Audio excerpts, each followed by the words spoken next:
رسول اللہ صلی اللہ علیہ وسلم نے ارشاد فرمایا الارواح جنود مجندۃ، فرمایا کہ روحیں یہ گروہوں کی شکل میں ہوا کرتی ہیں۔ عالم ارواح کی بات کر رہے میرے آقا، فما تعارف منہا، فرمایا کہ جن روحوں کا تعارف ادھر ہوتا ہے اختلافا، دنیا میں آ کر ان کا تعارف ہو جاتا ہے۔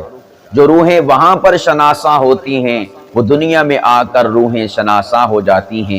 جن روحوں کی عقیدتیں محبتیں عالم ارواح میں ہوتی ہیں ان کی عقیدتیں محبتیں یہاں پر آ کر بھی استوار ہو جاتی ہیں۔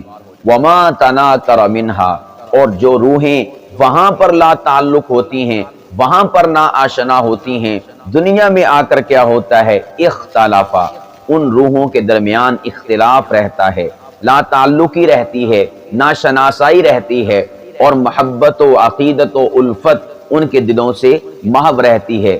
وجہ اس کی کیا ہے؟ یہ عالم ارواح میں نا آشنا تھے، دنیا میں بھی نا آشنا ہوئے، یہ ادھر لا تعلق تھے، ادھر بھی لا تعلق ہوئے، ادھر یہ محبت و عقیدت و احترام سے خالی تھے، ادھر آ کر بھی ان تمام تر الفتوں عقیدتوں محبتوں سے خالی ہوئے۔ ہمارے ہاں ارد گرد جو تعلقات قائم ہیں دراصل یہ عالم ارواح میں قائم تھے، جو تعلقات قائم نہیں ہیں یا قائم نہیں رہتے دراصل یہ وہاں پر بھی ہمارے تعلقات آپس میں قائم نہیں تھے، اسی بنا پر دنیا میں بھی ہمارے تعلقات قائم نہیں رہتے۔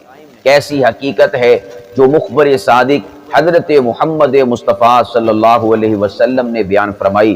اللہ سبحانہ و تعالی نے اپنے محبوب کو یہ غیبی خبر عطا فرمائی، اور ہمارے محبوب علیہ السلام نے اس غیبی خبر سے ہماری نگاہوں کے آگے سے پردہ ہٹا کر ہمیں اس عالم سے بھی شناسا فرما دیا۔